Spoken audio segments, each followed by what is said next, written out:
What's up, everybody? CHM Carnivores here. I hope you're having a wonderful day and a wonderful week. Now, it is the month of September, and so I thought I would take a moment with you to share the updates that are occurring in the grow tent. There's a lot of really cool things that have happened. There's a lot of plants that have put out some amazing pictures that I've been holding off on showing, not only because I've been sick, but also wanted to take an opportunity to show that in this video. So I'm very excited about all the different things that are happening in the tent. This is going to be a longer video because I want to be able to cover quite a bit. I may have to parcel it off a little bit so that way we're not getting 30-40 minute videos. But there's a lot of cool things that are happening. So let's get to it. See you in a minute. All right, everybody. The grow tent has done very well, other than a dry period that I had when I could not get in here to make sure the humidifier was running. Everything has done phenomenal. And the first thing I want to point out, I want to start with a very small, which is so crazy to me. I have never bought live sphagnum moss. I've always bought it dry. And so obviously some of the sphagnum moss has come in with the plants that I bought, but I have tons of sphagnum moss growing all throughout. And this has all been, for the most part, from the dead sphagnum moss that I've purchased at the store, and you just can't get this stuff to quit. It has come back to life and is growing in leaps and bounds. Now, it won't be too long before this is growing crazy, right? And so what's interesting about that is there's a lot of back and forth that I see on forums of whether or not the dead sphagnum moss can come back to life. There's a lot of people that say absolutely not. And there are people that say there are. Well, here's definitive proof for you that it in fact does, as almost every pot has got sphagnum moss growing in it. And what I've noticed, and I knew this would happen, as the plants get bigger, the ambient temperature increases, and so it stays humid for the most part, and that has allowed this sphagnum moss to come back to life. But anyways, kind of a weird way to start the video, but I just had to point that out. I thought that was so neat. But now I want to get into the exciting part, which is the different plants and how they're growing. I won't be able to get all of them, but I want to show you some really cool ones that I've purchased since our last video, and to show you some that have pictured for me for the first time. But let's start off with some old friends here. This is stenophylla. This is the coolest, largest picture that it has put out to date. It is started off as a pretty slow grower, but it's taken off pretty well for me recently, and just a cool all-around picture. And the peristome is a pink, which I was not expecting, so I'm very excited to see that one grow. And as you know, or have watched in my other videos, once this thing gets large, it'll put out a ton of growth points, and I'm super excited about that. Can't wait to see how that plays out. The next one is Marpesa by Clipiata. Could not be more happy with this one. It's actually a very fast grower. It's actually got a new leaf coming out now. And it put out this really wonky picture. I have never seen a picture look like that. So it's like a half moon. So that's very, very odd, or a quarter moon rather, very odd.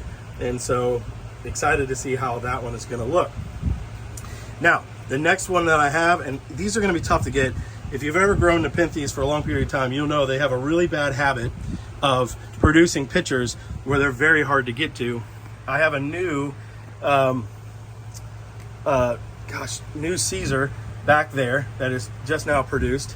This one is that plant that I could never get to grow. Let's see if I can get it to come out without breaking it. My luck and my klutziness will end up breaking this. This, oh my gosh. Look at this crazy thing. I mean, how cool is that? Let's see if I can get it to focus. This is Ventricosa by, I want to say Bongzo by Merliana. And so it just puts out these really cool pictures. This was one of the ones that, unfortunately, when I had COVID, it dried out a little too much. And as a result, it opened up the lid prematurely. And so we have that one. But we've got another one growing here that I'm super excited about. And one back there. The next one, this is that Hamakua. Look at the size of this. This is an intermediate picture. Hamakua by Truncata Giant. It is coming in at 13 inches. It's got that intermediate sort of curl to it. It is absolutely phenomenal. This is that one I told you would produce massive pictures. It's hard to even get in the frame. And so it is doing just that. We've got, it's starting to become a massive plant. We got another one that's growing over here and a couple other things, but I'm super excited about that. and cannot wait to see that continue to grow.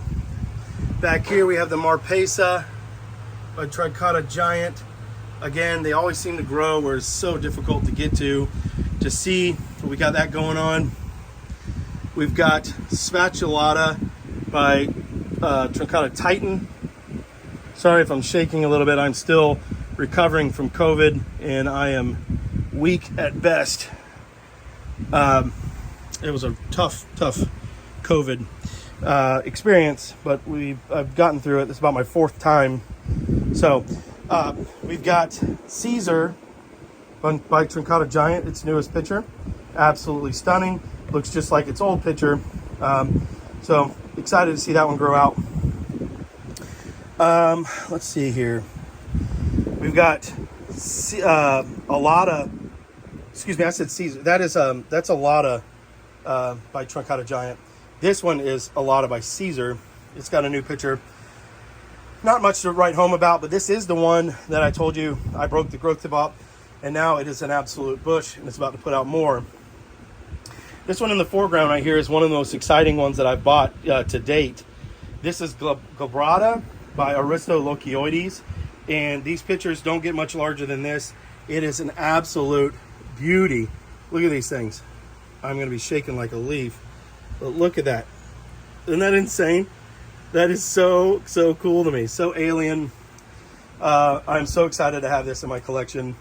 Probably my favorite plant, to be honest with you. I normally go for the very large pictures, but for some reason I was drawn to this, and I am so glad I made that purchase. And I got that from Todd's Tropicals. And then I also got this tiny Aristo by Ventricosa, and I'm excited to watch that one grow out as well. I think I'm going to start getting more into Aristolochioides hybrids. I love them very much. Here is here's the Drosera that I planted in here just to give it some room to spread its legs, and it's Adelaide. It's already growing some pups off of that.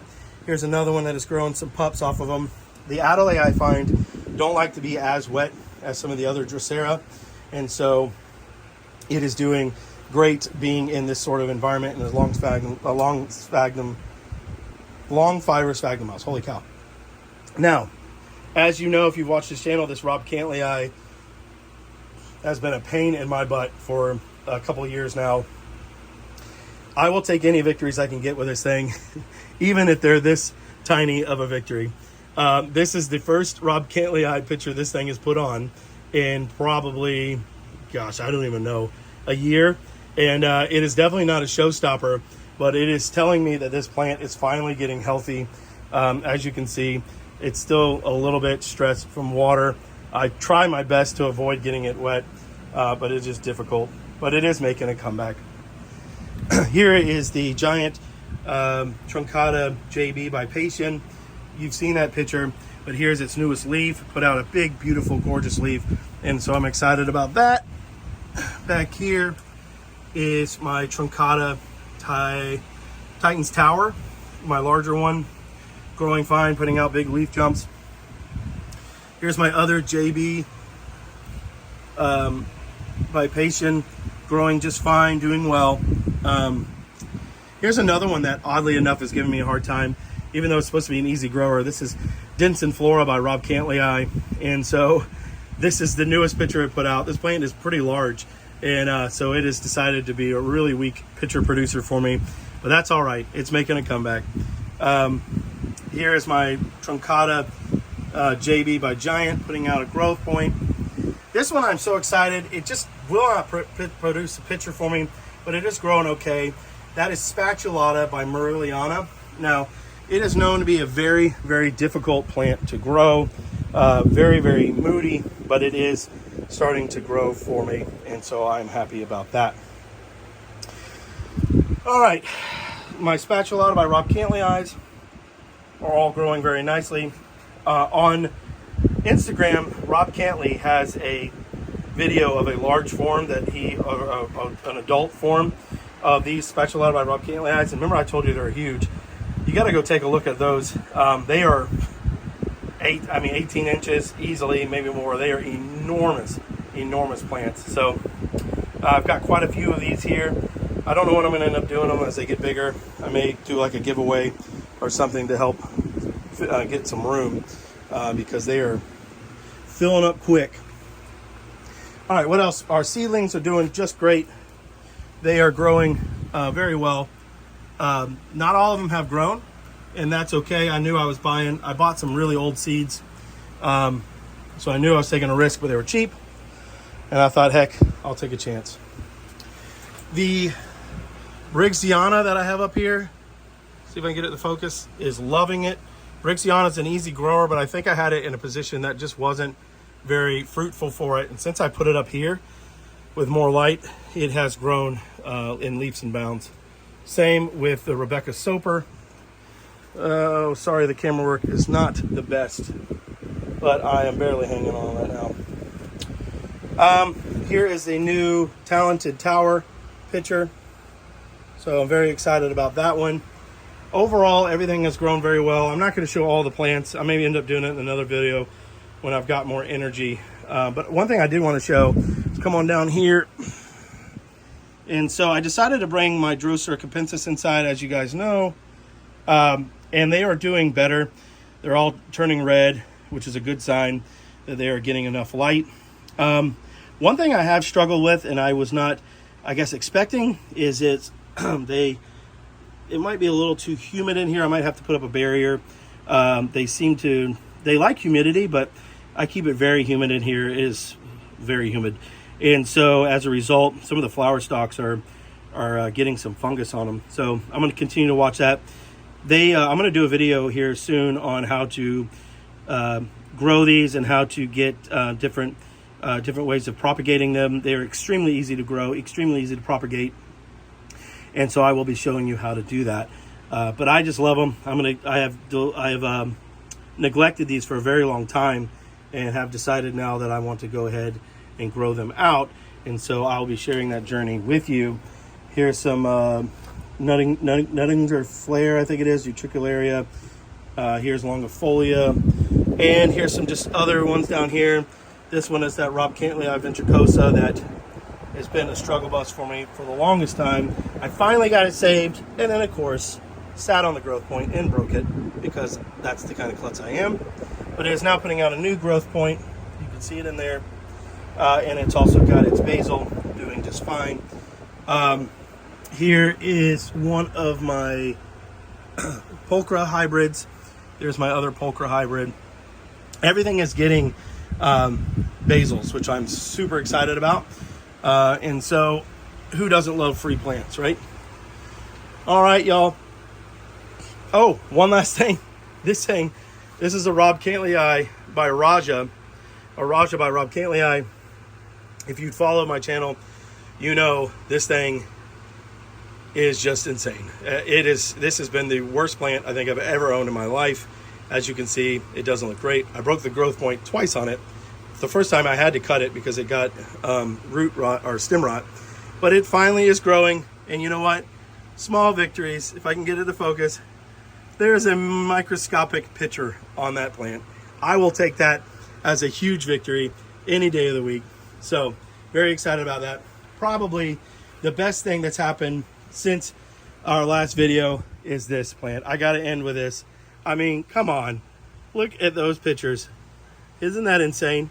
This was considered a very rare hybrid. They only produced like 30 of them, I think out of Borneo Exotics.